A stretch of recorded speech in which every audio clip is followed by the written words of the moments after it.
Ooh, I've got a good treat for you today. Here's a fresh interview with me, Siena Songbird, and dear friend, new friend Kyle, who has been on the liver flushing journey since 2008. And he just has incredible gems and wisdom to share.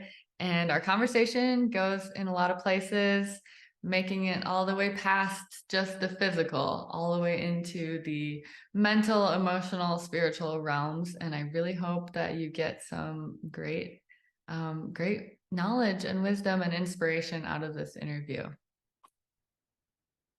I am your liver, the largest organ inside you. I'm like a supercomputer of the body for all I do. Hi, everybody. We're here today with Kyle, and I'm Sienna Songbird. And I think, Kyle, are you beaming in all the way from Hawaii right now? Yeah, all the way in Hawaii. Just been here a couple months, so just getting everything set up. All of our stuff just came in a few weeks ago, so we're plugged in 5,000 miles away. Wow. Did your business bring you out there, or your family wanted to live there? Yeah, that's another long story. We really came here for the lifestyle, and we really felt called to this area for where we see our life in the next couple of years, at least. It seemed to be a great fit for our family here, the way we wanted to raise our kids, the way we wanted to live our lives, the way we wanted to step away and heal. And it just seemed to check so many boxes. It's not perfect, but it's closest that I've found so far. So. Nice. Beautiful. Well, sometimes it's like as we heal or like as we get further along in the healing path, sometimes it's like there's clarification of what it is that we need or want for our life, right? It's like as we get healthier, sometimes certain things that used to work for us don't work anymore, and then we have to like adjust our life. Does that resonate with For you? sure. Yeah, I felt like where I was for the last 10 years, I've just had this unsettling, like, I'm not sure this is where I'm supposed to be in this moment. My wife didn't feel the same way.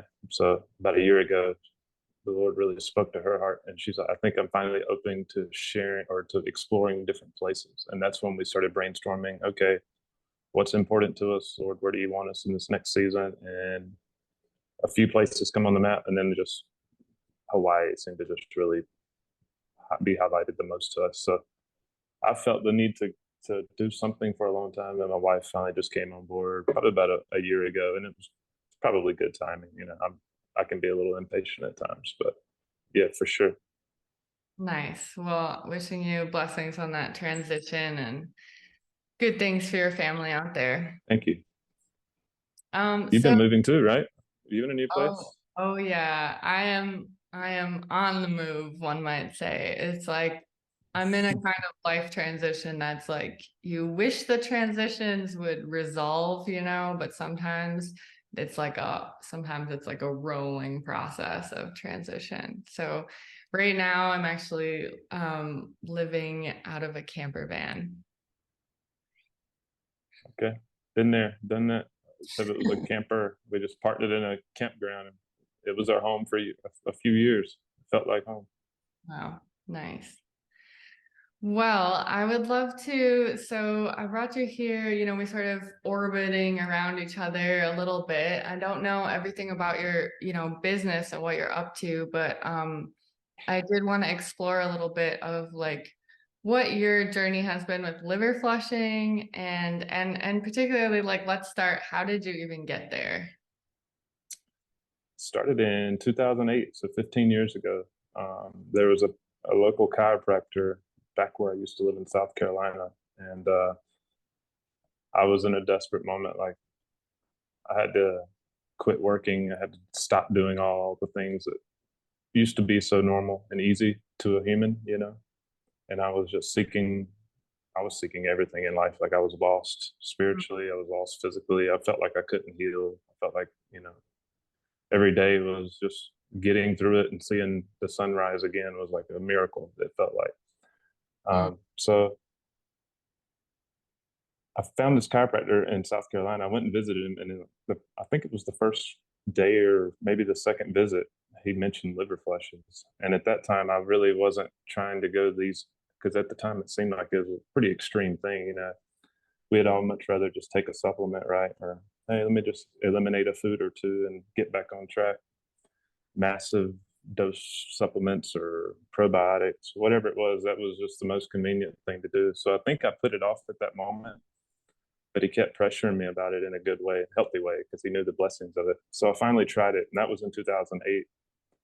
And it was strange because I've never had another flush like that ever. So I passed probably 300 to 400 of these flat cholesterol looking, like tan shaped or tan colored diamonds. And they were all perfectly shaped, you know, like a 4-pointed diamond. Just very strange. And I didn't know anything about this at the time, so I didn't know what was going on, what I was passing. All I knew was all my symptoms went away. Whoa. And I'm like, yeah. And then like the next year, I went on 2 cruises, eating all the food on the cruise. It was such a radical change that it made me wonder, like, was my symptoms really that bad? You know? Right. And they were really that bad. So that's how and I didn't flush again, you know, for years. So I just thought, wow, okay, cool. You know, here we go, back in life now, we back in the game. And it was like 3 years later, maybe 4 years later, and my symptoms started creeping back. And I wasn't eating, you know, crazy unhealthy. I mean, I wasn't eating like I do now, but not enough to justify why all my symptoms are coming back in my mind, at least. But yeah, one by one, and it wasn't like all at once. It one symptom come back. It's like, okay, no big deal. We'll just maybe take a supplement, do some cleansing, whatever. And then another symptom, and then another symptom. Then I couldn't sleep again. And then the pressure in my chest was like just pushing on my heart so much.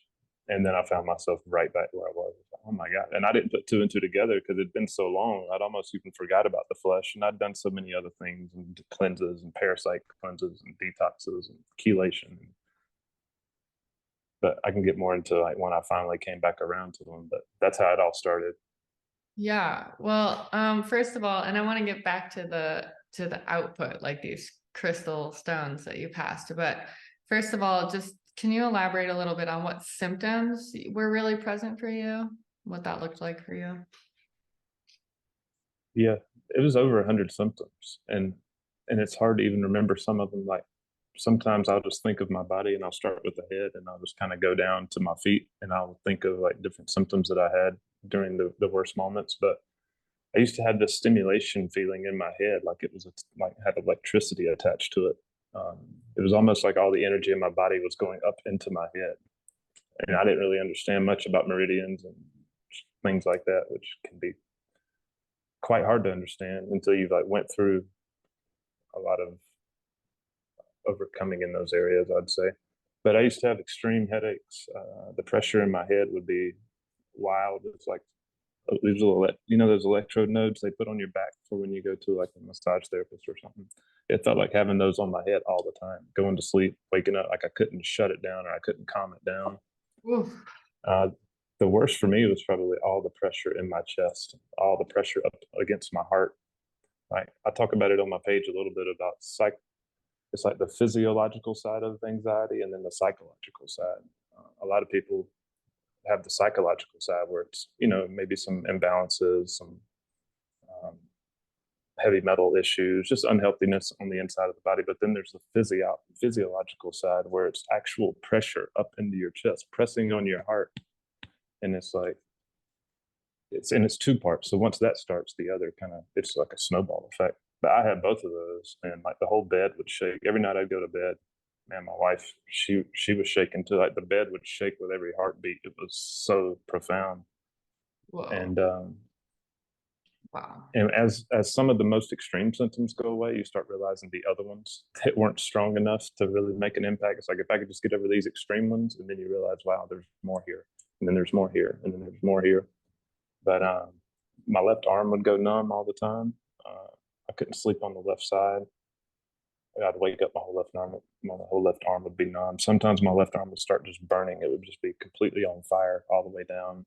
Wow. Back problems. I always thought my back problems were just structural until I realized the liver congestion is the main source of most of it. Like once I passed a lot of storms, my back began to like unlock and get in position properly. Mhm. Knee pain, muscular issues, tendon issues. I mean, there's just so much. It feels overwhelming to even try to list them. Like I need to have something written down, but I feel like if someone named a few, like I'm like, yeah, had that, yep, had that. You know, it's scary and sad all the things I went through, but we have a small list now versus the long list. Wow. So yeah, so it was pretty exhaustive, and it sounds like it affected most of your systems, like most body systems. Most. Yeah, everything. Mhm. Yeah, that anxiety sounds really intense. And I also really like to make that distinction because, like, when I learned about physiological anxiety, like, because there's like the kind that's like because of what you're focusing on in your mind and your thoughts, but then there's this Mm. kind that's like the nerve is being like, these like deep nerves and stuff Exactly. are being like irritated, and they're being stressed in these ways that are like making it's almost like contracting the nervous system in this way that creates an experience of anxiety. Yeah, yeah, it's horrible. It's one of the worst. You know, I went back then before I tried to go down the natural route. For some reason, I threw myself into the medical community. Saw three doctors in three states, and one of them gave me a couple numbers to call because they said it was all in my mind. That's always a wonderful thing to hear when you're going through something like that. But they didn't have any answers. You know, they want to medicate you or they want to tell you to call some psychiatrist. And it's like, well, I'm done. Never again. Well, I'll be back in one of these offices. It's so defeating and disheartening when it's not like you want to be spending your energy to go to these doctors. It's like it's a lot of effort when you're that unwell, and then to receive that kind of condescending like rejection and Yeah, unhelpfulness. Yeah, it really leaves a bad taste in your mouth, huh? yeah. It's and they just don't understand. You know, I had to come to that point. Like instead of resenting the medical community, it's just like they're reading the book and trying to do the best, and it's just unfortunate they don't understand how the body works. So how can you correct something you don't understand? It's just Yeah, it's kind of mind-boggling to me, like how really basic things don't seem to be taught to doctors. So I guess, sometimes it feels like it's too basic for them to understand in a sense. Like it's really simpler than you're making it out to be. Yeah. yeah, well, you have a really interesting story. I don't hear it all the time of like, and it's really inspiring and beautiful that you had such a profound experience and impact with just that very first flush, right? You said like your symptoms were relieved. I mean, I'm not sure if, you know, all of them were at once, but it sounds like you had a really big impact at that.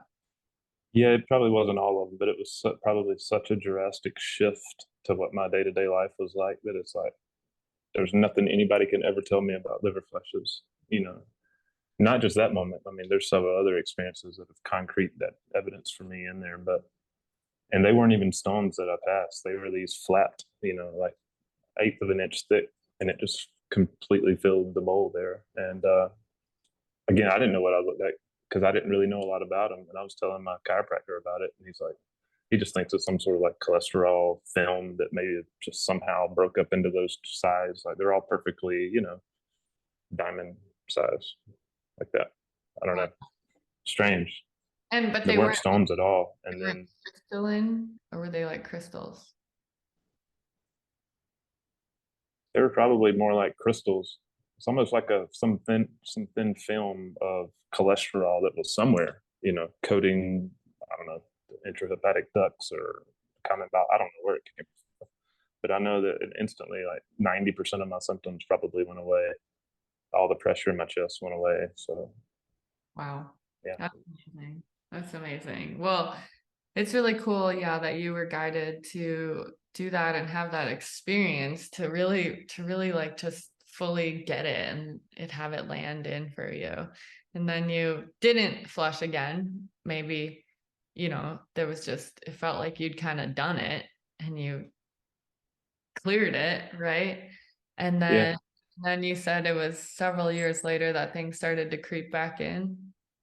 Yeah.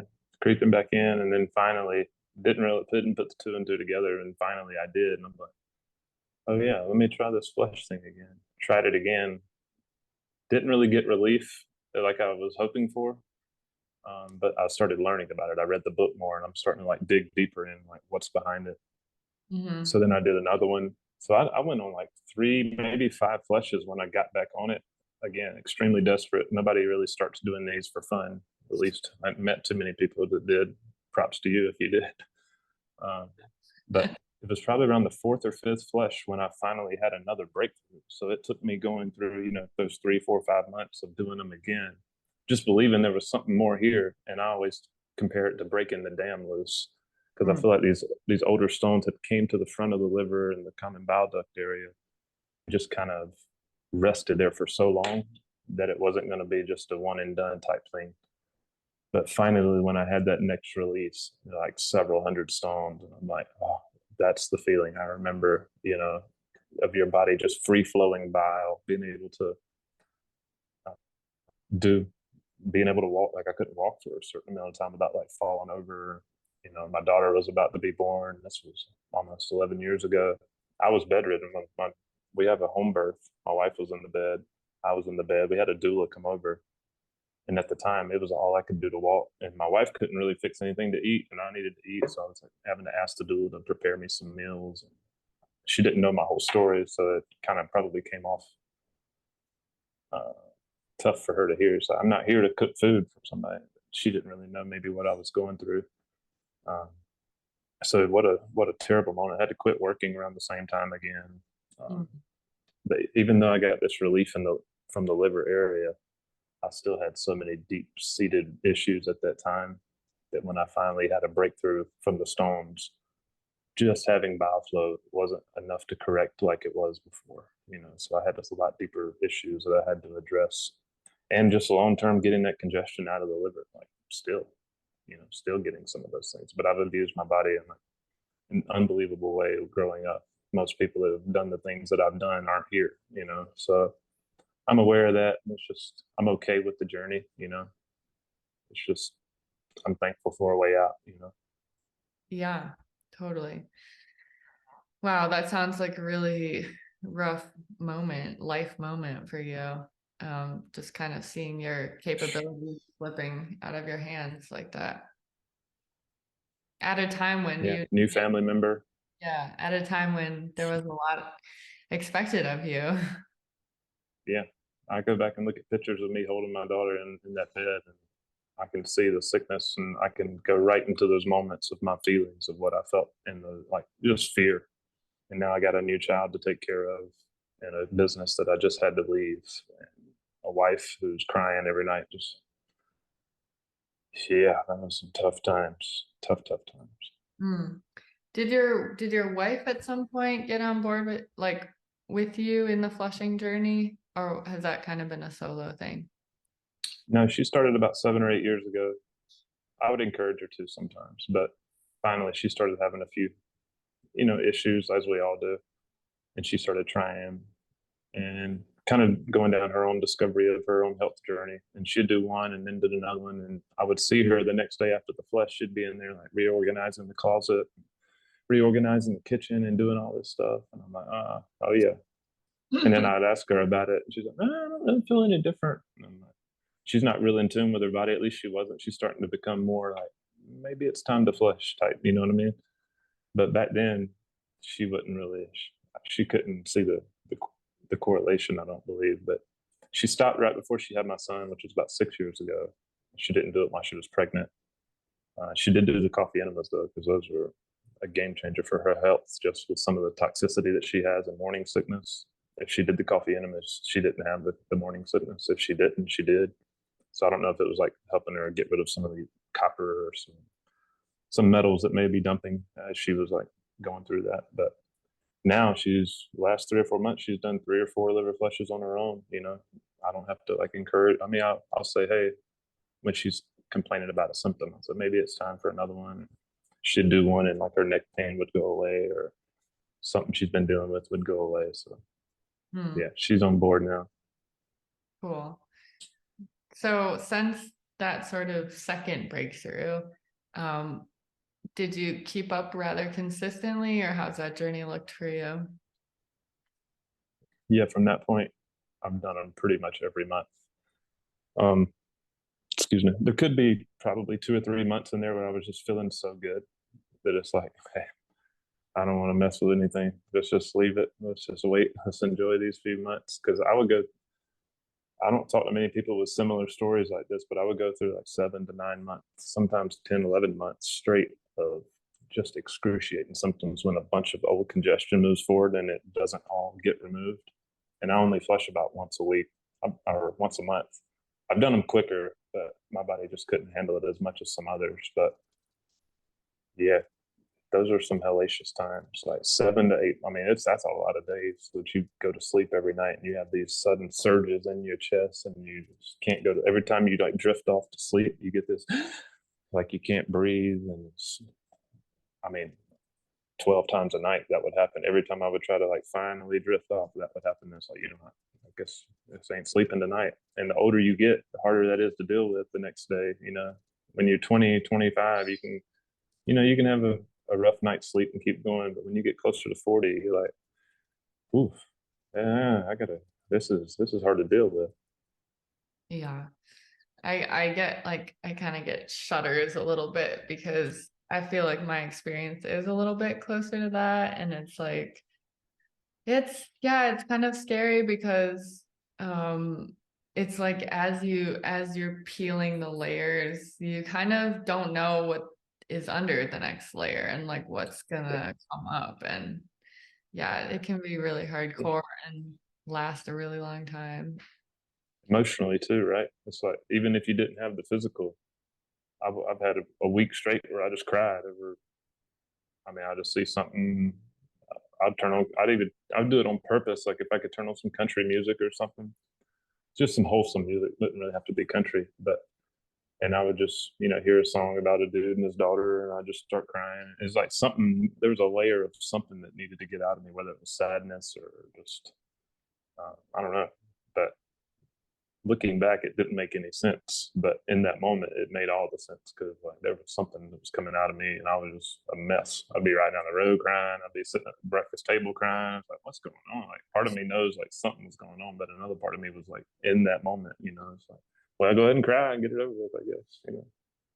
Yeah. And for me, I relate to it's for me, I've had like almost like unpacking anger. And it's like you'd think, oh wow, clearing out the anger, but then it's like, oh no, what that means is 7 months of like so much irritability and anger, and I'm just like processing it and like trying to learn more ways to move it. But yeah, it feels like that to me. Like sometimes it's like so compressed that as we start to unpack it, it's like, whoa, this is massive.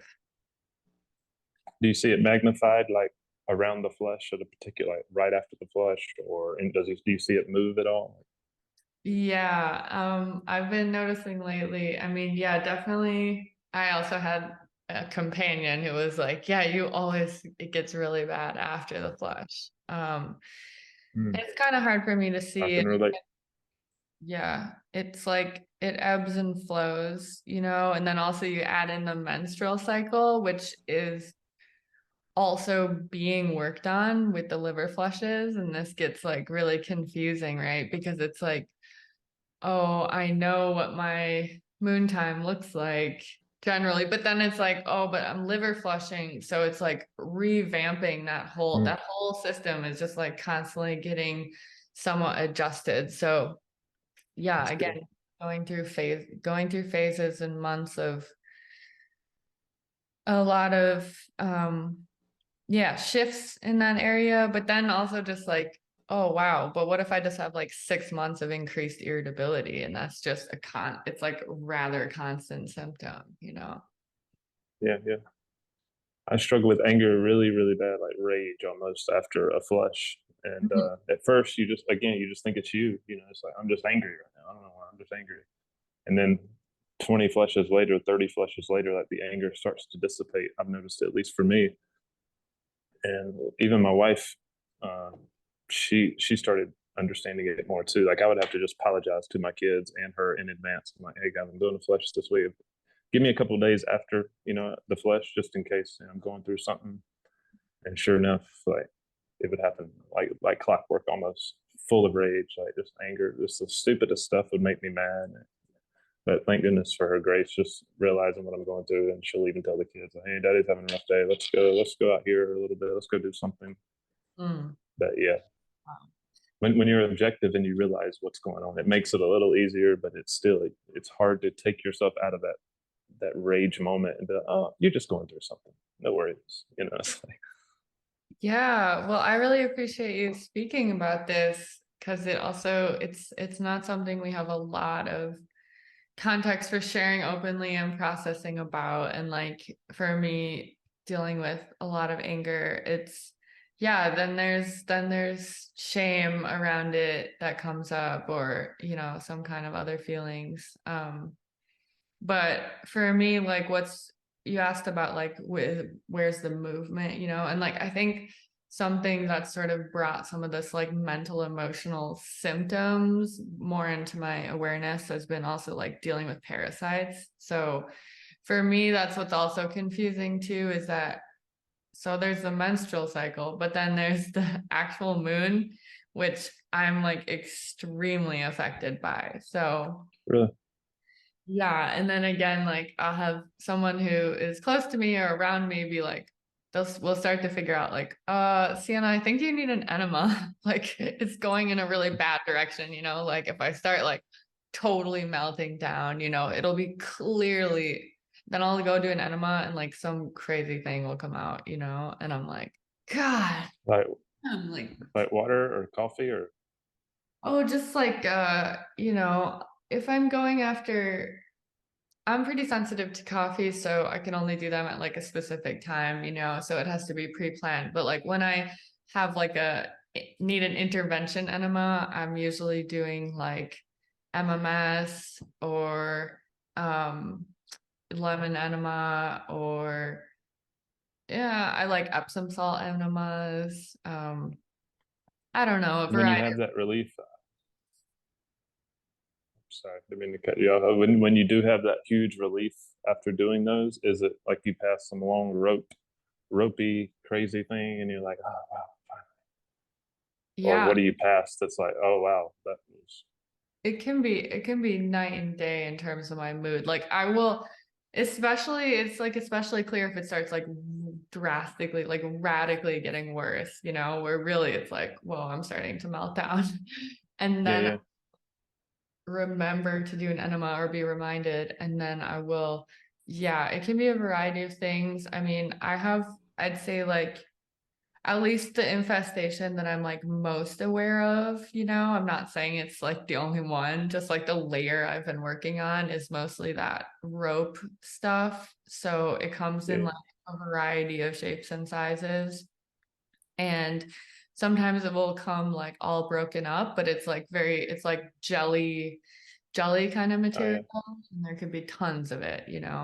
Also, I've yeah. done some like milk enemas and like a bit of the Gubarev protocol, and it'll just pull out like toilet bowl of slime, just like it's Wow. really hardcore. But yeah, so that has helped me track a little bit more that like, oh my God, I thought that it was just me, like I thought that it like must be my life circumstances and my thoughts right now, but I'm like all of a sudden suicidal or something and or totally overwhelmed with anxiety. And it's like, oh no, no, that was something going on.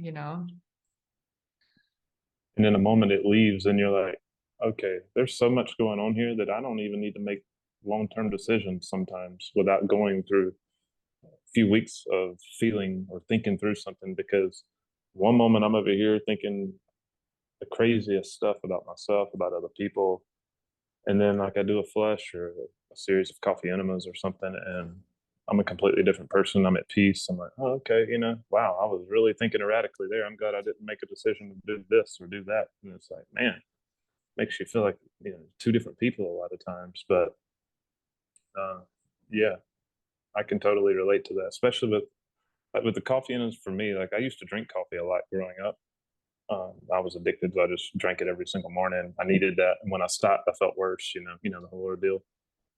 And then at my very worst, when I finally stopped, it was like every time I would drink coffee or take anything that was stimulating for the adrenals, I would just get the shakes and anxiety and heart flutters.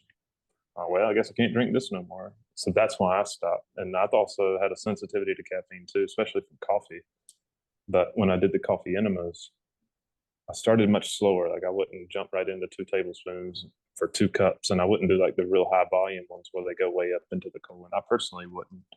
Um, but as I worked my way up, I realized that the enemas didn't have the same effects of drinking coffee. But I wouldn't. I was doing them at night at the time, but I stopped. But just because I'm able to drift into sleep a little bit easier if I don't do them at night. Hmm. So I do them in the morning and the afternoon now.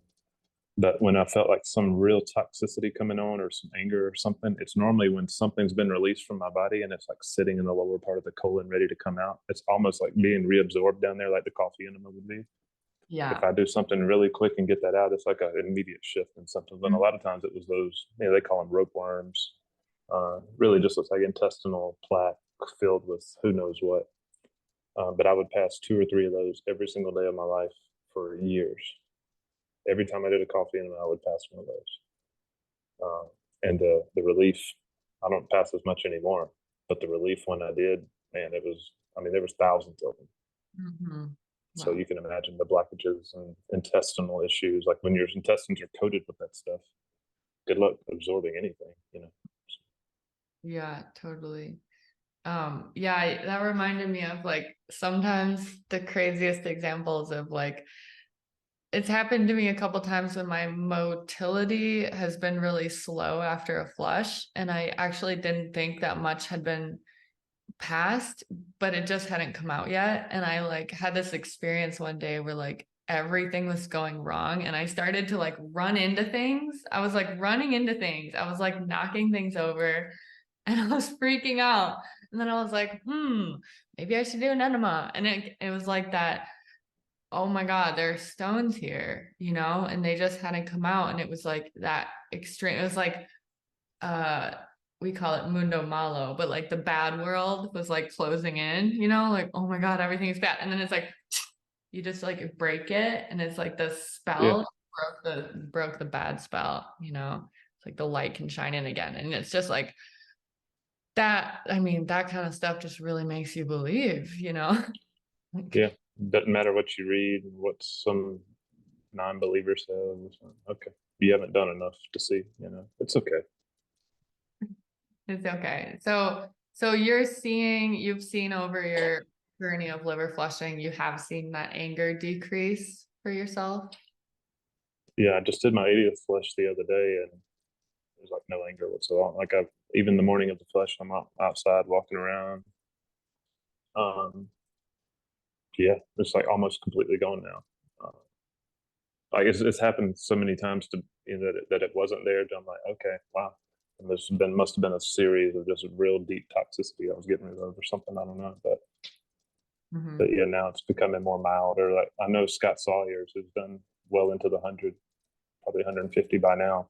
He would tell me stories about, and him and Warren Bonney. You might be familiar with him. Um, they would do their flush and go on about their day and go to work, go do whatever, and not a big deal. I'm starting to get a glimpse of that around flush 80. Like I can see how that would be, possible for sure. Still passing stones, and I'll go through waves of like deep congestion, passing a ton of stuff, and then nothing for a while, and it's just makes sense, like it takes time for the congestion to move forward. I wouldn't expect that I'm making too many more new stones. I don't really know, but with the way that I eat, unless there's just some deeper systemic issue, like I wouldn't think I would be creating too many more stones based on my history of drug abuse and poor diet, vaccinations, and everything that comes with that back in the day. So that's my thoughts, at least. Have you had like a variety of different things coming out with your different flushes? Yeah, small stones, big stones. Some are calcified. Most of them aren't. Some will sink to the bottom, which the calcified ones. those rope worms, they tend to, like, sometimes after a very strong flush, I'll start passing the rope worms again, whatever you want to call them, intestinal plaque. So that comes in batches too, but it's normally only after like a really good release in the liver. Hmm. Had different colored stones, like some would be have these hues of like purple, some would be, more black. It's just strange watching it all come out, but that's about it most of the time. I do some sand sometimes, and there's like, but not so much sand and gravel with me, more so just large congestion. Hmm. Any flukes, like fluke systems coming out? Maybe back in the day when I first started, I would see stuff like that, but I haven't seen, like, I see people talk about flukes all the time, but I don't ever, like, I used to have like the tomato skins and stuff like that, but I haven't passed anything like that in years that I recall. I totally resonate with that. Sometimes after a good flush, there's another round of like rope worms, some kind of intestinal things that start clearing out, which is really cool because I'm sort of the idea that some of these pathogens are here because they're trying to help metabolize some toxicity. And so like if you get some toxicity out that was requiring them, then they can leave, they It's beautifully put. Yeah. I think the stones are too, like all the drugs I've done, like the stones were formed trying to protect me. It's easy to demonize a lot of the things we go through. Like there's very similar thought patterns on cancer to that. The cancer, the tumor is actually trying to protect your body. But like the body's pretty smart, you know. But at the same time, it can only take so much. And yeah, once you get rid of the crutches and get rid of these things that are helping, you know, toxicity to stay in your body, once you get rid of the need for those, it's almost like you said, it just lets go. Like, okay, we don't need you anymore. Yeah, it can be like that, which is so awesome. But that's why, like, I feel like that's also why going in and attacking heavy metals specifically, like, hey, we're going to go rip all the heavy metals out. Well, there could be some problems in doing that. Maybe they are crutches right now trying to help the body, like all the deep parasite cleanses. Like, yeah, no, parasites came out, but what if they were there? What if there's a deeper issue we need to resolve, and then magically these things just fade away and not needed anymore? I think that's more of the truth behind it, but it's hard, because understanding the body and healing the body in this day and age with so many advanced problems and so many new chemicals and fertilizers, poisons that are in the world, we're all having to discover what works again. Obviously, if the easy things worked, we wouldn't be doing all this to ourselves. You know, it's like it's a hard life to undo damage to the body. Like it's not easy, and I'm Oh, grateful for understanding a little bit of it. yeah, I think that was really beautifully put. And what kind of blows my mind too, or on that note, it's like we've also sort of erased what a baseline human could be in this environment, Oh, because of the interventions and vaccinations so early on. You mm, don't really have a lot of examples of like how the body could be handling the onslaught. And amazing point. Absolutely, it's almost like lowering the age of death. It's like, well, just now we're only supposed to be this old. Now we're supposed to be this old. And that's normal. And it's like, yeah, you're exactly right. yeah, because it's like some of these things we still don't even know, but they clearly are handicapping us in certain functions of the body and certain intelligences of the body, right? It's just like Mm. there's these different kinds of numbing and shutting down or reconfiguring our processes. Yeah, it's a vast world. It's a vast world to explore. Yeah, 100%. And then like you have the physical side of things, and then you have the mental side of things, emotional side of things, and the spiritual side of things. It's such like a complex.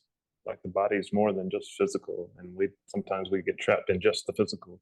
And I've been guilty of the same thing. Like, okay, because I view a lot of these things as mechanical. Like if you do this, your outcome's going to be this.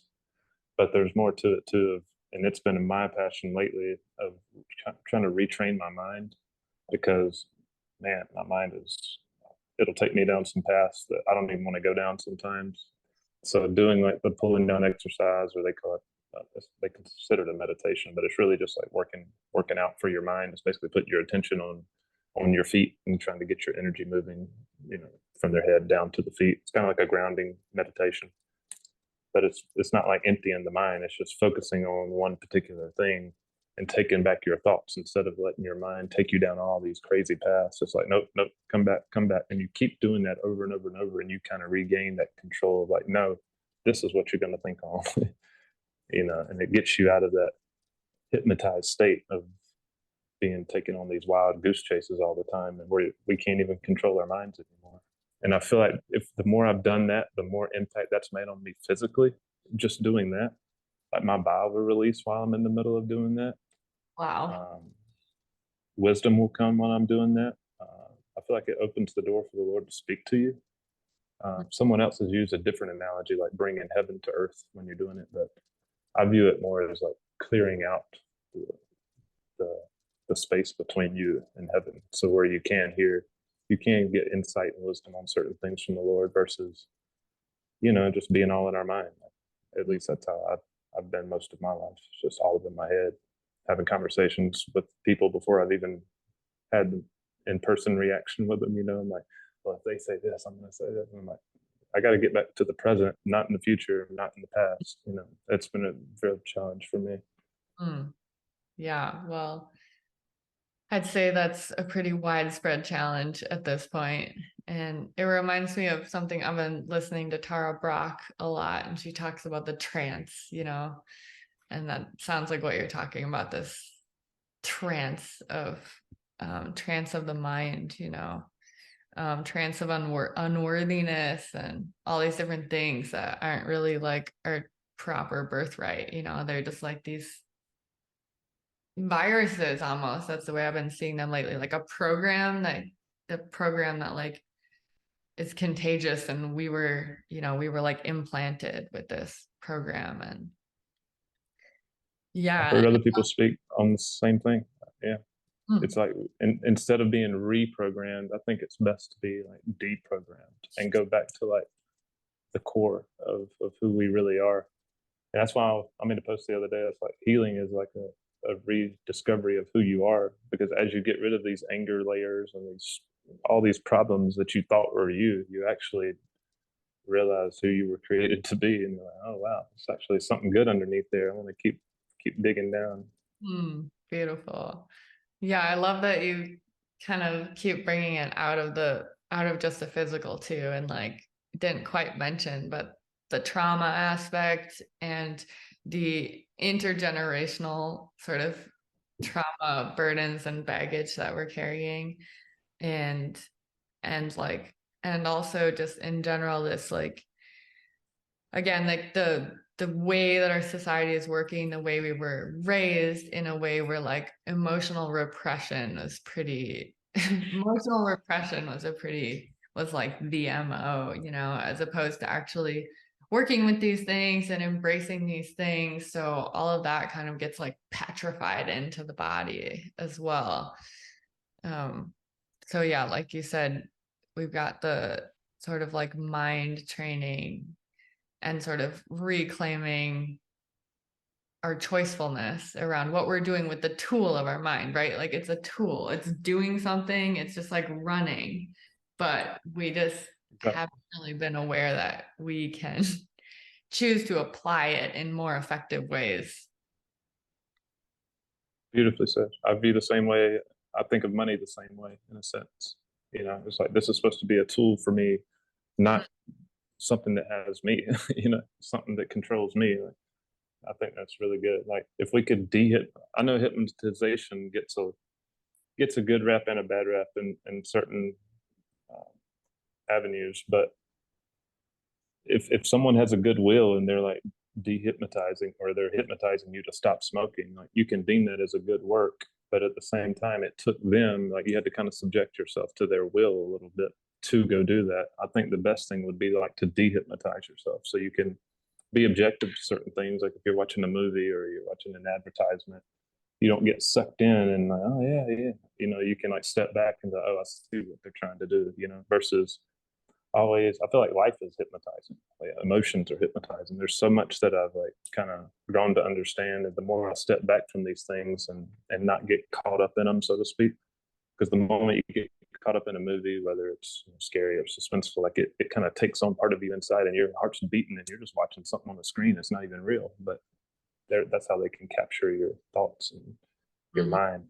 But even with the trauma stuff you were mentioning, sorry to jump all over the place, but I feel like the sicker we are, the harder it is to deal with the traumas because we don't even have the vitality or the energy to address something like somebody passed away and we were sick at the time. It might be 4 or 5 years later in your healing journey and something just like you finally have the energy to go back and heal something or to go back and deal with the trauma. And it's like, okay, here it comes.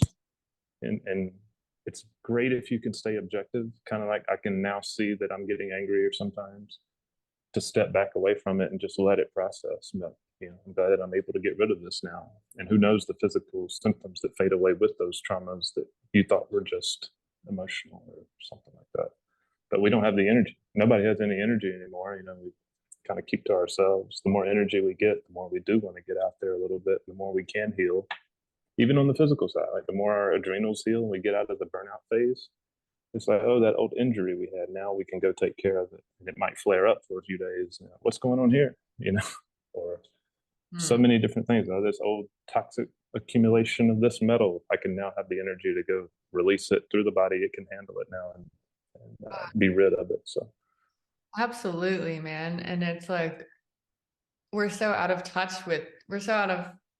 well, not all of us, but there's an out of touchness with like how low the reserves are of energy to process backlog. It's like, man, the onslaught is so intense and the organs might be, and the resources are so depleted that it's like just to keep up with the daily grind. I mean, that's like more, it's really more than most of us can even handle. And then there's these like, oh, these recesses of things that need a much bigger push, that need way more, they need a surplus of energy and resources to get to. And I love that you're pointing that out. And I'm, yeah, noticing for myself it that, goes back to the baseline mm, yeah, of yeah, what you were talking about. It's like, well, let's just build our world around where we are now because this is the best we got.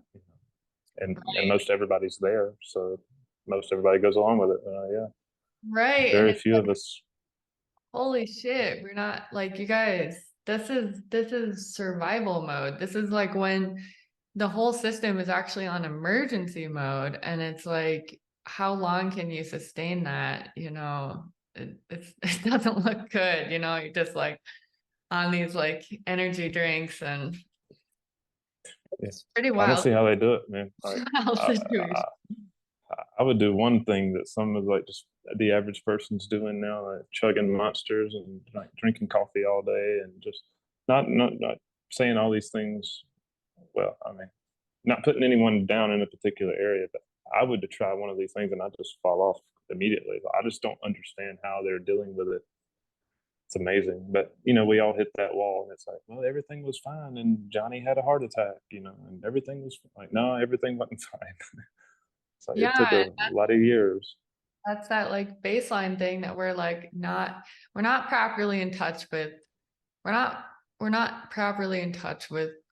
Our bodies are amazing, and they like keep so much under wraps, right? And they just present for us. They're like, survival is what I'm trying to do. Functioning is what I need to keep showing you. I'm just going to keep you alive, and I'm going to present the best Yeah, front. It's like honestly kind of heartbreaking to me how quiet the body suffers.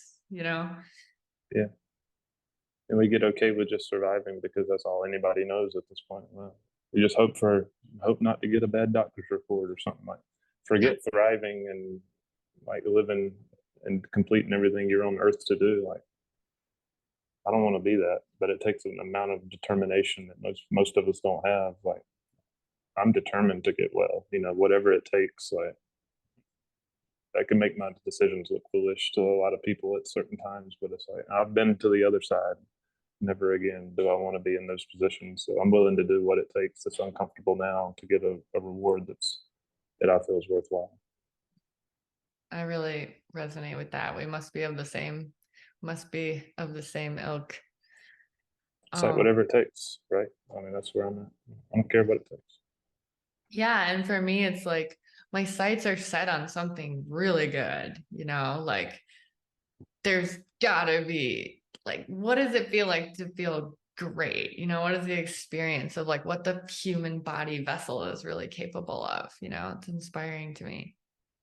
Just to have that, like how special it is for some of us to have that. Because if you don't have that, then it's like, well, what's the point? If there's somewhere deep down inside of us that we believe there's better than right now, and sometimes in the middle of a week sleepless nights, that's the only thing I have to hold on to. It's like, I mean, what else am I going to do? Like, I still believe I'm going to get to this place at some point. So I'm just going to keep putting one foot in front of the other and, try to honor this body I've been given, undo the damage I've done as much as I can, and, try to slow down in a way where my body can heal and make decisions out of that type of lifestyle versus, the hustle, hustle, hustle. They go stay up till midnight getting this done. Like, there's a time and place to go get aggressive in a short period of time, I think. But a lot of us have come around to this lifestyle where it's every day of the year, you go, go, go, go, go, make the most money. I've been there. I'm talking about myself. So it wasn't until I stepped away from that lifestyle of working 15, 16-hour days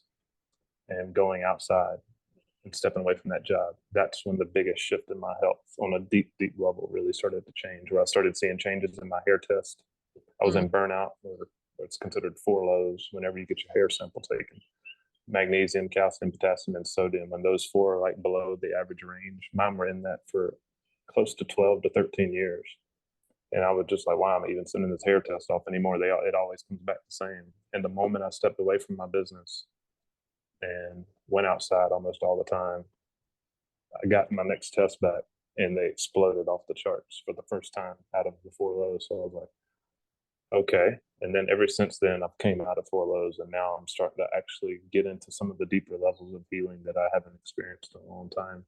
Some certain symptoms are falling away, that I even forget about. Yeah, I forgot I used to deal with that. Like, I'm not all the way there yet, but I'm finally starting to see some deep rooted progress. It's not just like short lasting, like, oh, felt good for 3 days and now I'm back. I'm Mm. starting to be able to eat more foods. I'm starting to be able to do more things physically. Still got a long way to go, but I've seen so much progress that it's like, finally, some signposts that I'm on the right track.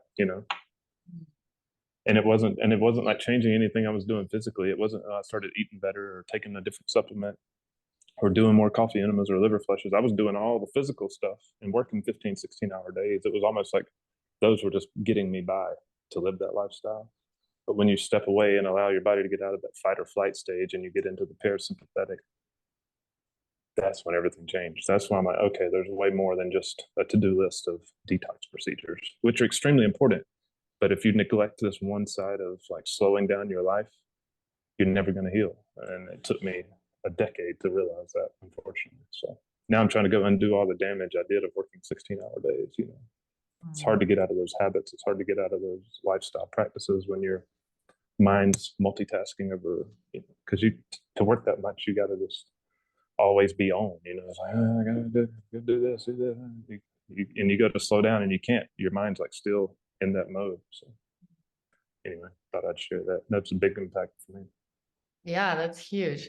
What do you find like for other people who might be in a similar, like if other people might be like, I'm moving too fast. And you did mention that pulling down meditation. Is that a big piece that helps you? Or like what else would you say have been the most helpful sort of skills or tools that have helped you slow down? That's the best tool. That's like I can instantly start doing it. It took me several months to do it because at first you don't really feel like any progress. But remember the energy I was telling you that was going way up into my head. I felt like it was stimulating early on in my unhealthy journey. Well, I finally got that turned around and started, as I would do the pulling down exercise. Basically, you picture water coming in the top of your Can head, you going actually out. like, would you mind just like walking us through it a little bit?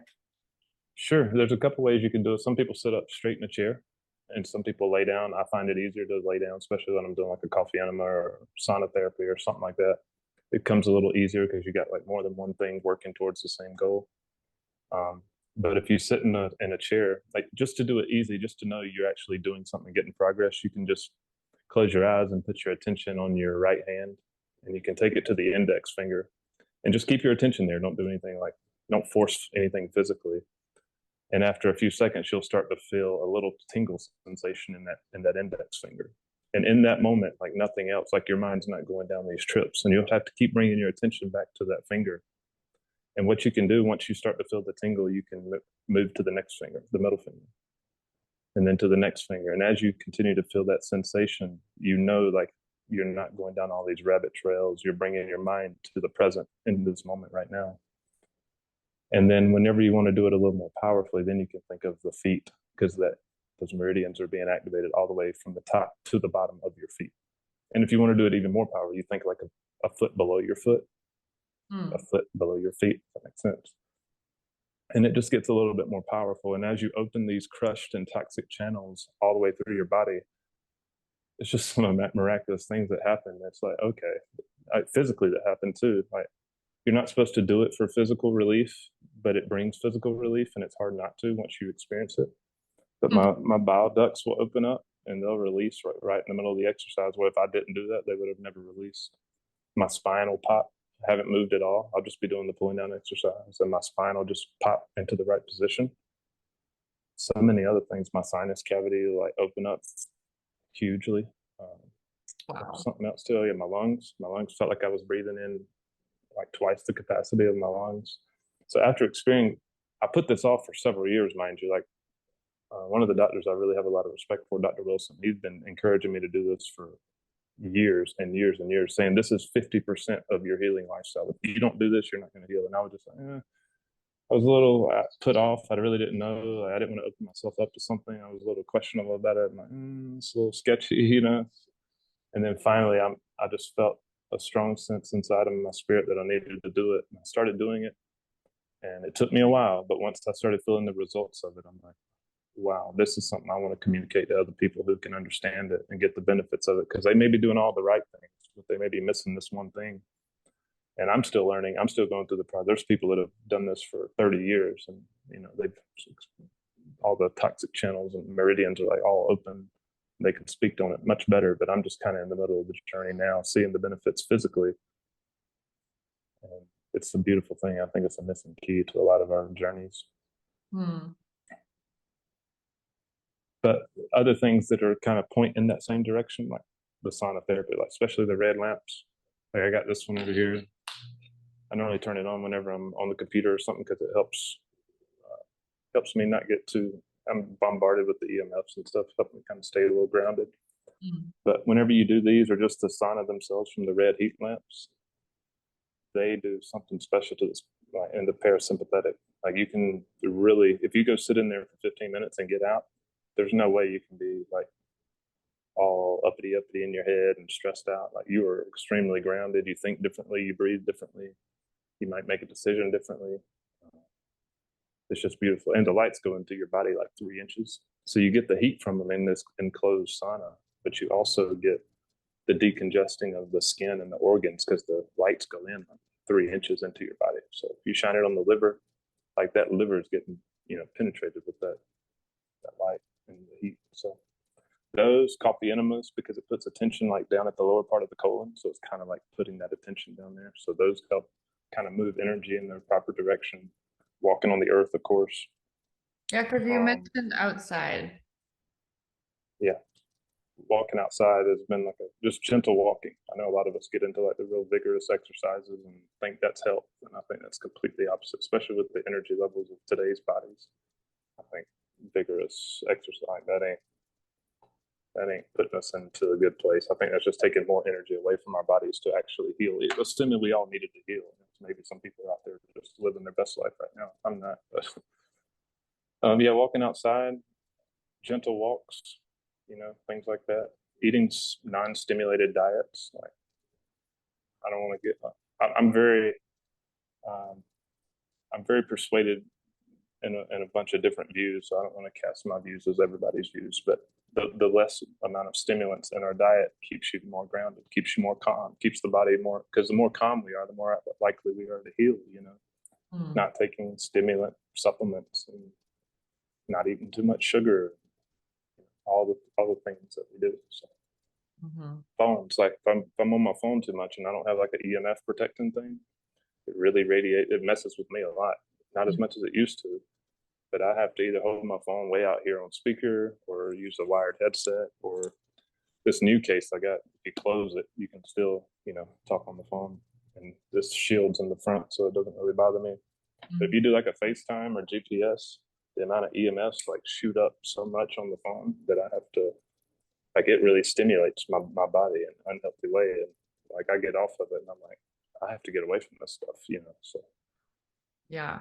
There's a For few me, things. even just having Bluetooth on makes it way stronger for me. Yeah, I I use understand. a handle that kind of holds so that it's like a little bit of distance. It helps me a lot. People are always like, Yeah. "Is that a selfie stick?" But I'm like, no, it's just so that I don't have to hold it in my hand. Yeah. In this new place we're in, I'd like to do something to mitigate some of, because we do have Wi-Fi here, and that's been something that's been hard to get rid of. But I would like to get something to clean that up. Maybe I don't know how. I still don't know if there's something out there where you can clean it up and still get a good signal and use it.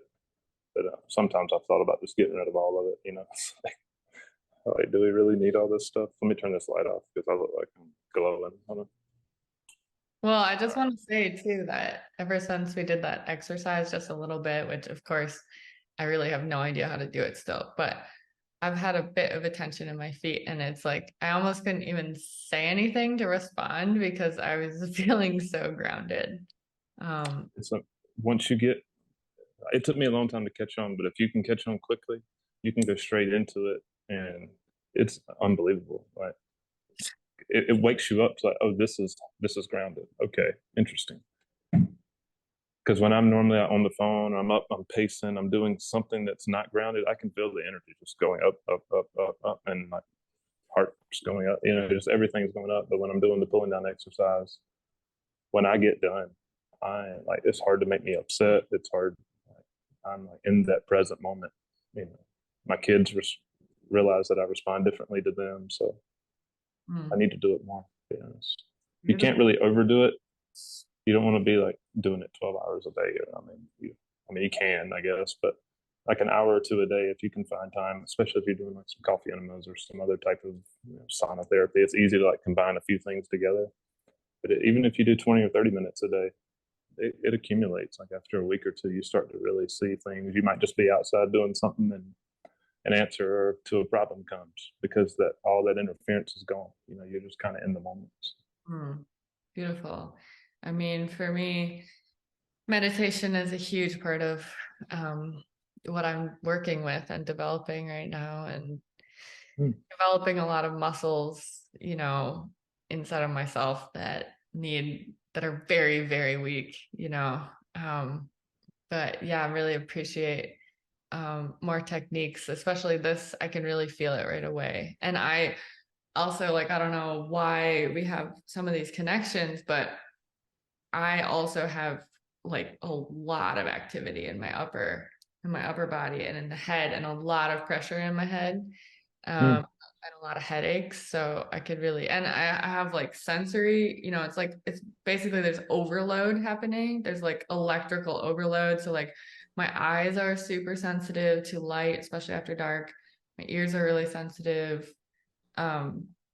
So I imagine, like, just thinking about it on an electrical level, like, yeah, there's kind of too much processing up here. So It's a great explanation. It's hard to turn it around. I've noticed it was for me. It was really hard because it's like a river going straight up, and you're trying to turn a river around. It's like good luck. It takes like, oh man, and then finally when you see it start to go in the other direction, um, then it just becomes that much more easier. Another thing I mentioned or I thought of at night too. I put on the red blue blocking glasses, like the amber glasses, like the red tint. Man, those are game changers. Like I put them on around sunset, and I start yawning within a few minutes, and it just somehow gets my body, I guess, the circadian rhythm. It's like ready to go to bed. I'm yawning. I'm like, wow, this is amazing. So I go to bed like 8:30, 9 o'clock now. That was been on my to-do list for years, to go to bed on time. just because every hour before midnight it's like buy one get one free, I believe. Yeah, So that's a good you way. just you just feel different when you get that much sleep before midnight. Like you wake up and it's like, okay, my body not only got enough rest, but it's actually doing some additional work there. It's like Mm. that's how we were created, right? I mean, we weren't staying up till midnight, two in the morning, just hanging out, scrolling through our phones, shopping or something, you know. Wow, But 8:39. I say I'm impressed. That's like I don't meet many people who can like meet my kind of bedtime, and it's getting pretty close there. hey, I'm impressed with myself. It might be cheating a little bit because we moved from the East Coast of the United States and now we're 6 hours behind. So going to bed here at 8 is really like going to bed back there at 2 in the morning. So I didn't really change much, Just, but the time did. So you're capitalizing on that transition. It's good. yeah, yeah, for sure. That was like it made it easier to transition into that. So is your sleep pretty good these days? Oh man, every day almost I'm like so thankful because I've been through literally 9 months straight of I couldn't sleep in a bed. I had to go sleep in a recliner every night because something in here in my chest just did better in a recliner. I guess maybe the bile ducts had a little bit more play versus like laying flat on your back. Maybe things are more stretched. I don't know. But yeah, I couldn't sleep in a bed for months and months and months. And just sleeping in a recliner, I mean, it's not that comfortable at all. And it still is not that great at all. Like I'm still having problems. It was just not as bad as being in a bed. So yeah, for the last probably 3 months, 3.5 months, I've been able to go back to my bed after I passed a ton of storms 3 or 4 flushes ago. The reason I kept talking about that 9 to 10 month period is I just got out of that probably 4 months ago, something like that. I had 3 flushes back to back where I passed just a massive amount of congestion. Some of them are like nickel-sized stones, and instantly all those symptoms just went away that I've been dealing with for 9 months. So it's like you're not going to be able to convince me there's not something here. Okay, the olive oil made the stones. Okay, I mean, okay, I mean if that's I don't know. I can't get there. I mean, I get how they get there. You know, I get how they can mentally take themselves. Maybe that's an excuse they use not to do them. But when your symptoms change like that, it's like you need nothing else. You just have to remember yourself. You need to go write it down because if and when this happens again 2 years from now, Hmm. Yeah. it's like you forget because you'll start second guessing yourself. You know, maybe I am just dying. You know, maybe this is it this time. You know, it's hard to believe. I mean, that's a lot of, I mean, what is it? 250 days straight of just constant, you know, canceling everything on your calendar, can't go do nothing with nobody without the fear of, you know, all that anxiety and just pressure like you're going to fall over at any moment. But if that's what it takes to get to where I feel like I'm called to be, whatever it takes, that's my thing. Yeah. Have you found that sometimes there's actually like almost too dense of a blockage to come out for several flushes or a certain flush, and then you finally get to it? Yeah. It's just like banging your head up against the wall. It's like, I know this wall is going to break, but I don't know when. And it gets worse right before it breaks, Ugh, generally, you know? I'm pretty sure I'm in like at least a minor one of those right now. But I'm flushing tonight, so cheers. Yeah, Um, I've noticed that the pulling down exercise has helped me get through some of those moments if I do it a lot because it's like all that trapped bile that's behind the congestion. That's a lot of the pressure too. So if you can, you know, for some reason when I get deep into that exercise or do a coffee enema, a lot of times that's my daily way to get through, you know, just to another day. But that bile is going to build right back up the next day. So I have to keep that going until those stones come out, you know, and then you get excited and not to like put down your hopes on this being a great flush, but you're like, all right, I'm gonna flush again tonight. This is gonna be the one. No. And then you're like, well, maybe the next one, and then maybe the next one. And I know a lot of people that do a couple in a week, and it's a lot for me. Maybe I can handle them more now, but one recommendation that made a big difference for me, I don't think I'm just doing this well in flushes now, but I think the Epsom salt brand. Someone told me to try the Hulda Clark version. Have you tried hers? mm-mm. I think it's Hulda Clark. Yeah. I think it's her. She was like big on liver flushes, but her brand is like a really high quality Epsom salt. And I didn't have like, those Epsom salt crashes. Like it still tastes like garbage. Don't get me wrong, but the but the effects from it, it felt like it was more of a pure magnesium sulfate or something. You know what I mean? So a little bit more pricey, but I would definitely give it a try. It made a big difference for me. Cool. Yeah, so since you've managed to sort of keep at this for such an extended period of time, I'd love to hear if you have kind of like what's made it sustainable and work for you in your life, and are there any tweaks you've done or kind of like sweet spots you've landed on for your protocol? On the flushes in general, or like the overall things I do. Flushes. Um, Yeah, I like to be in routine. So when I find something that works, I'm like, how can I plug this into a routine systems? I don't change up stuff much. So for 6 days, I soften them with the malic acid. I use the L malic acid. Take a quart jar of spring water, carbon filtered water, put it in there. I put a little dash of stevia in there too, and it makes this kind of pleasant, sweet tart drink. Drink that for 6 days, just kind of sipping on one each day. And then instead of doing them at night anymore, I haven't done them at night in the last probably 10 flushes. I did one in the morning. So it's a little bit different. So I'll still prep for 6 days, but I'll set my alarm at like 3 a.m., drink the first Epsom salt, go back to sleep. 5 a.m., drink the next Epsom salt, go back to sleep. And then I'll wake up at 7 a.m. and drink the oil. And that has been an absolute game changer. I don't know that I'll ever do a flush at night again. Hmm. Just because going to bed with a belly full of oil just hadn't been the best experience for me. Even if I didn't barf or something, it's still extremely uncomfortable.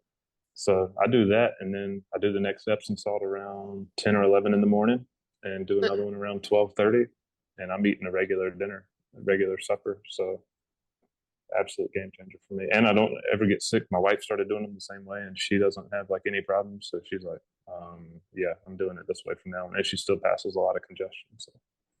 So do you lay back down at 7? Yeah, at 7, I'll drink it and like maybe put a heat pack over my stomach and just kind of lay down. Maybe I just do different things. So I lay on my left side for a few minutes, right side, pull my knees up to the chest, lay on my back, um, give like a lot of play in my liver. Like if you lift your knees up in the air, it kind of relaxes those areas. I found a little bit more. And then a lot of times I'll drink the oil and immediately do a coffee enema, like right then, like drink the oil, start my coffee enema, and just allow that extra pressure to maybe release. Now, does it work pretty good? I don't know, but it's helped me a lot of times feel a little bit better, after drinking that much oil. Hmm. Fascinating. So do you still do no fat the day before?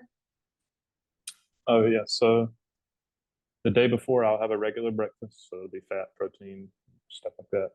Lunch, as long as I can eat it by 2 p.m., I'll have a normal lunch, not so much protein or fat, but not completely cut it out.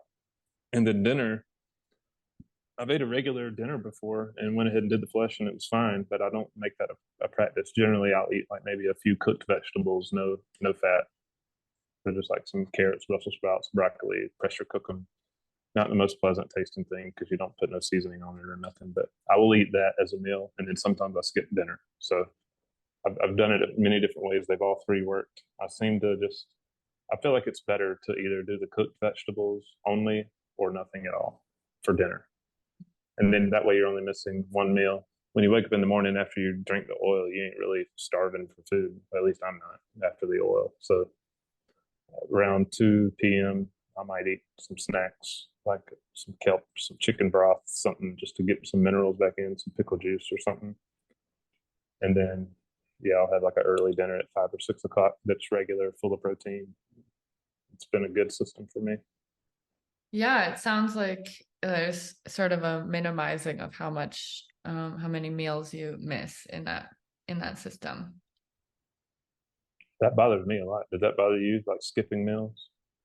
Yeah, I mean, it's almost like it didn't used to be as bad when I was like more juicing and really like on a lot of fruit, but I'm actually finding like going a whole day without fat and protein is like pretty hard for me, or pretty like I don't Me want it. too. And then I'll have like I'm like pretty recovered from like disordered eating stuff, but if I impose like restrictions or like I deprive my body of certain things and like ask it to do certain things, then it's like the days after the flush, I will have a really hard time like not going overboard, or like there's like it triggers like kind of like a ravenous, I think partially because my system is still so depleted on like minerals, certain really important things. There's like it's yeah, it kind of triggers like a animal panic response that I don't find pleasant or helpful. Yeah, I'm the same way. Like if I fast too long, I think it's just because of the depletion and the toxicity. Like fasting used to be so common back in the day, especially the old, in biblical history, that they would fast for 40 days. And it sounds kind of like anti-scripture to not be for fasting, but I think we are so sick as a population that when you do fast now, like your body's already running on fumes. Mm-hmm. We just get straight to these extreme symptoms immediately. It's not like, I don't know. I don't think it doesn't seem very helpful to fast for a very prolonged period of time. A day, okay, I can probably get there, and maybe the healthier we get, the more we can do things like that. But it's like staying on the offense every day just to even stay ahead of life these days. It can be quite challenging. That's why I'm kind of, when I feel good, I'm on this journey, doing the right things or trying to. And when I feel bad, I'm doing the right things, because I feel like there's so much we can do in our lives that we can tweak and make a strong impact on our health. You just have to believe it, and have to believe you're on the right track for a greater cause down the road. Otherwise, you get tired of it. We add this thing, and it's like, okay, had enough of that. Hadn't seen results. Mm-hmm. You got to really believe in what you're doing and believe in the long term goal, and you got to believe there's a reward there, right? Why would we do it? So. Mm. Yeah, I actually have gone down the fasting route like quite extensively, and I think that that might actually be part of why my reactions are the way they are these days, because I kind of like I was so focused and so determined. It was like my will overcame so powering through such intense and extreme experiences of depletion, and um I'm pretty sure like I broke some trust of my body, doing some of those things, because it really didn't end up making me stronger. It really didn't. I I can mean, relate. yeah, It's and hard. yeah, thanks. It's beautiful though what you're saying, and just like could you pinpoint any closer, like what would you say gives you that motivation to keep going? Like what what are you being drawn towards that fuels you? I had an experience about 15 years ago when I tried everything on my own, and this was in 2008. This was right before I met my chiropractor, actually. And I had an experience at church. My wife had been begging me to go to church forever, and I'm like, it's not really me. I ain't that guy. And finally, she put on a crying fit. You got to church with me. I'm like, oh my gosh! All right, I'll go. And she took me to one of our local churches, and that's when I just realized I couldn't do it. I gave my life to God in that moment. He had a call for salvation. I went down to the front crying, and from that moment forward, that's when I started having hope, because I asked God to give me a picture of like my future. I needed something to hold on to in my spirit, because I didn't think I was going to make it. I was like lost of hope, and I was pacing around my basement. It was unfinished at the time, and I was just, the more I would walk, it would kind of take my mind off of it, because if I stopped and stayed still, I would feel all these symptoms. But if I just moved somewhat, I could kind of get my mind off of how bad I was feeling. And in that moment, just pacing around, he gave me a vision of me healthy, leading my family. And it was just so vivid to me. I still even talk about it today. Strangely enough, I have a horrible memory, but I still hold on to that image of me being healthy in the darkest moments when I'm asleep or trying to go to sleep and I can't. It's like, when it's easy to give up again, is what I'm saying. I still have that image somehow, some glimmer of hope. But that's sometimes all I have to hold on to. Mm. and it'll be enough to get me through that next barrier, that next wall that I'm up against, and I come out on the other end somehow, some way, like a hair wiser, maybe hopefully a hair healthier, and it's like, all right, here we go again, and then in the moments that I have good days, there's days where I thank you for another opportunity that I can stand here before you. Thank you for another opportunity to heal, another day, another chance to undo some of this damage. Like, what a blessing. So that's kind of what keeps me going. Yeah, so proper vision that you're tethered to. Yeah, just an end result. I know there's not a place called there that you're going to get, but um, I'm going to head that direction, as long as I'm here. It's like your North Star. Exactly. Hmm. Yep. Wow. Thank you so much for sharing all of that and all of Yeah. your beautiful wisdom and beautiful experience on this path. Um, Before we get ready to close, what would you like to share with people who are considering getting started on the liver flushing path? Hmm. I would say don't get. I know there's a lot of talk about how many it takes to get there. Like if you can just cross the 100, like I've had that in my mind because I was very ill, so I knew I was going to be one of the ones who needed 100, 150, whatever it was, and I focused on that a lot. And what happens is going to happen. So maybe it's 10 flushes where you have your breakthrough, and that'll be your story of what you're telling other people, or maybe it's 50, maybe it's 200, maybe you're the one that had to take more than anybody's ever done, to get to where you wanted to be. But I would say just take it with the flow. Find out if the nighttime ones do it best for you, the morning time ones. It can be experimental in a sense, but I would stay close to what the instructions are, and then just see what works for you and try to do it. Don't wait until congestion moves forward again in 3 months. Give it another shot every month and just kind of stay on top of it, and just picture a hose pipe full of marbles. They're going to come out when they come out. Like, you can't, sometimes there's just nothing you can do. Like, we have all the tips and tricks of taking a shot of this and drinking some extra Epsom salt and going to get a massage and moving some stuff. Sometimes it's just going to have to be consistent flushing. Mhm. And then after you've done several flushes, like if you've unblocked a lot of your congestion and you still aren't seeing those results, maybe zoom out a little bit and look at a bigger picture. Like, it's not an end all be all with one particular approach. Try to zoom out and look like more emotionally, spiritually, physically, and try to get everything pointing in that direction. Like, am I going slower pace? Am I having a slower pace of life enough to heal? Because sometimes we're just too busy to heal, and your mind knows it, and your mind won't even let you get in that restful state. So, you Hmm. know, hang on to any hope you got, and just continue to walk the path and learn. Try to discover, what's changing in these days that helps. That used to, things that used to help us don't really help us a lot in some areas.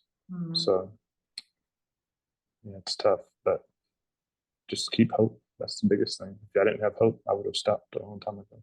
Hmm. Hmm. Thank you. Really good. Sure. That will help people. If people are interested in sort of following along with your journey or what your offerings are, where is somewhere that they can find you?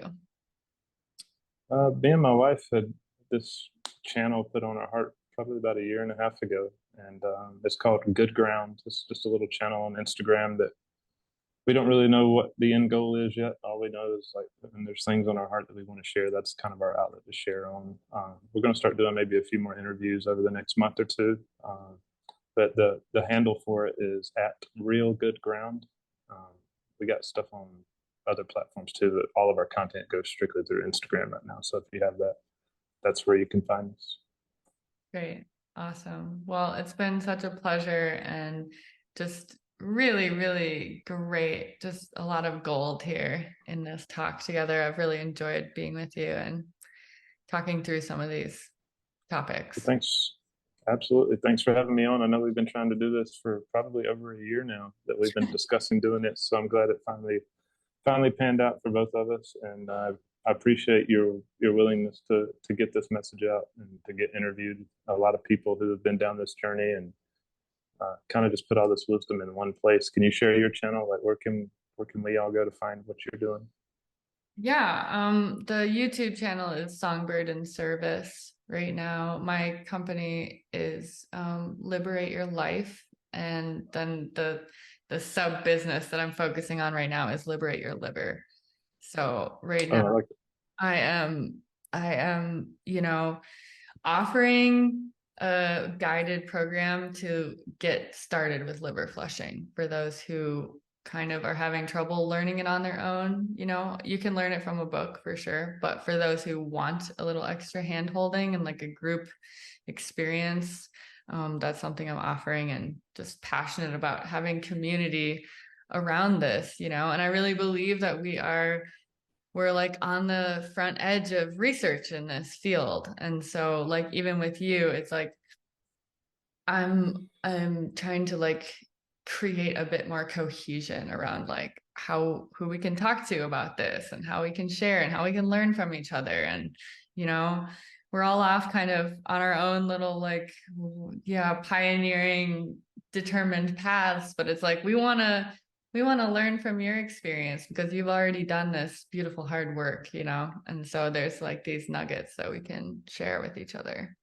learn together. Hey, you're doing a great job just bringing the community in, and I feel like we're all on the cusp of sharing something that's gonna be required to really heal at deep levels coming in the next 10, 20 years. I think this will be mainstream. I think coffee enemas will be mainstream.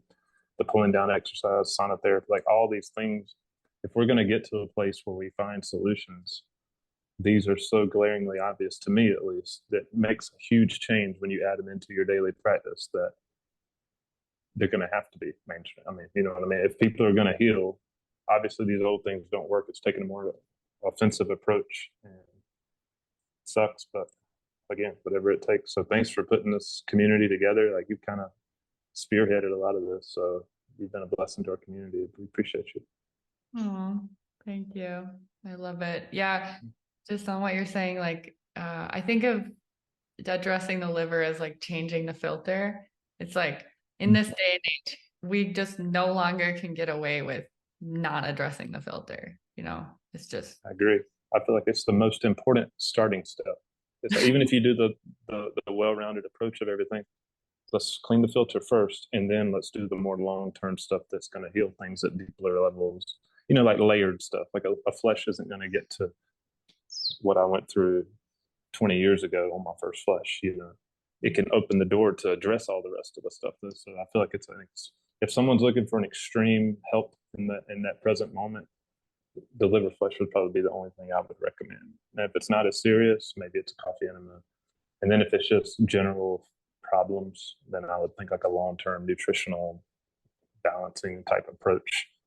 But man, the liver flushes are my go-to. That's where I see the most change instantly, like at time-wise. You know what I mean? yeah, it can But really be like a break. And it's like, yeah, from this point forward, things are different. It's just really, it's like unclogging a traffic jam, right? It's like you can work on stuff way behind you, but the traffic jam's like right here. If you can't, like, as soon as you unclog it, do you still have problems a lot of times? Yeah, you still got a lot of traffic to get through, but that can take more time. Anyway, yes, yeah, totally. Well, I wish you the best in your business endeavors as well, and with your upcoming sort of getting your voice and your story out there a little bit more. And thank you for kind of breaking the ice of that with me. I really appreciate it. you're very welcome. Thanks for having me on. Wow, that was awesome. I hope you guys enjoyed that interview as much as I did. I really loved it. If you like this content, please share this information widely. Please send people who have, who are advanced liver flushers my way. I would love to feature you, interview you. I would love to get more stories and more sharings of our experiences out to our community so that we can benefit and grow up together. Please subscribe to my channel and check out these other interviews and other information on the liver. Many blessings, and may all beings be liberated.